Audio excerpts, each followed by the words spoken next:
tulad ng maluwang na lugar. So, ang teller ay nasa dalawang lupa. Isang lupa.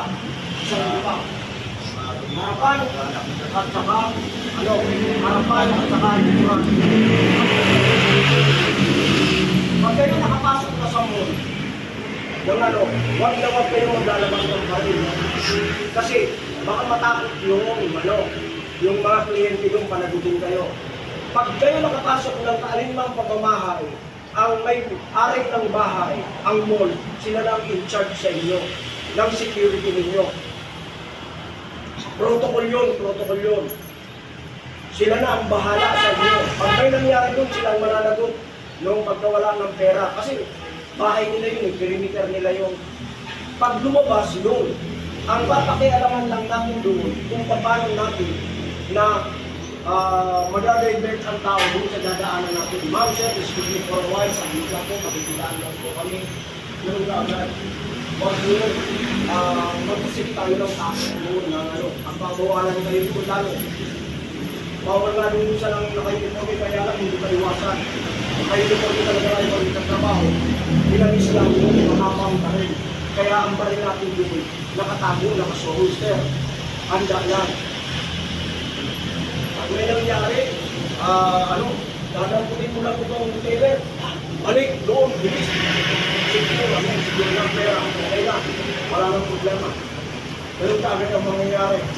Bakit naman dyan, kaya kung parking, kung may karapan yung pera, nagkakakupan ang pera, iba ito kaagad mo, kaloob ng mall. Ganun na nangyari sa Cagayan, sa Bohol. Nung inagaw ang pera, ibinato ng pera sa loob ng bangko. Ginay ko ngayon ng mga kabataan, pinukutukan na ngayon. Kasi nakatago sila sa loob, bawat buwan. Okay, cover, depensa. Ang cover na sinasabi ko kanina ay ito.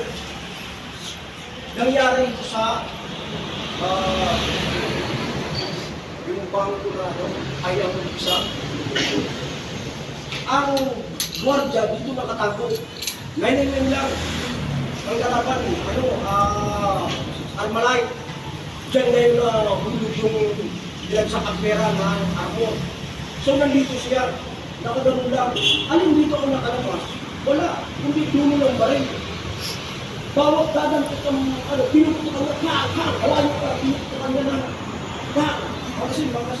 Kapaa pa lang, pinay-pinay, butas-butas ang paa nila. Walang sinabi yung Armalite. Kasi dito tumatama yung Armalite, pinapakugalan sila.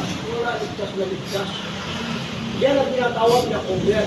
Ang sinasabi ng cover ay protection against enemy fire.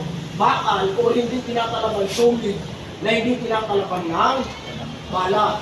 Pag sinabi natin na concealment, taguan mo lang yung pero pwede kang mamatay, hindi makalos. Pag sinabing camouflage, iniiba mo lang ang itsura mo, nagpo-camouflage ka. Nag-iiba ang itsura mo na hindi ka ma-identify. Pero pag na-identify ka, may mamamatay ka. Alin mo lang pipiliin mo sa tatlong C. Concealment, camouflaging, cover.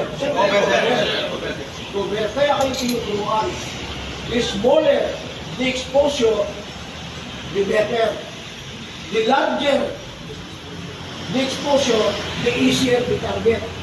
Kapag ikaw dito, nakalabas ang kamay mo, nakaganyan ka, gumagato ka, laban ang pamo ka. Sa ulan ng balak, kung hindi yan magtalsi ka, nakamay ng balak mo ang baril. Kaya, dapat, ang palapasin mo ba ngayon? Yun ang mahirap. Naintindihan? Yes, sir. Okay. Naintindihan? Yes, sir! Picture na tayo dito!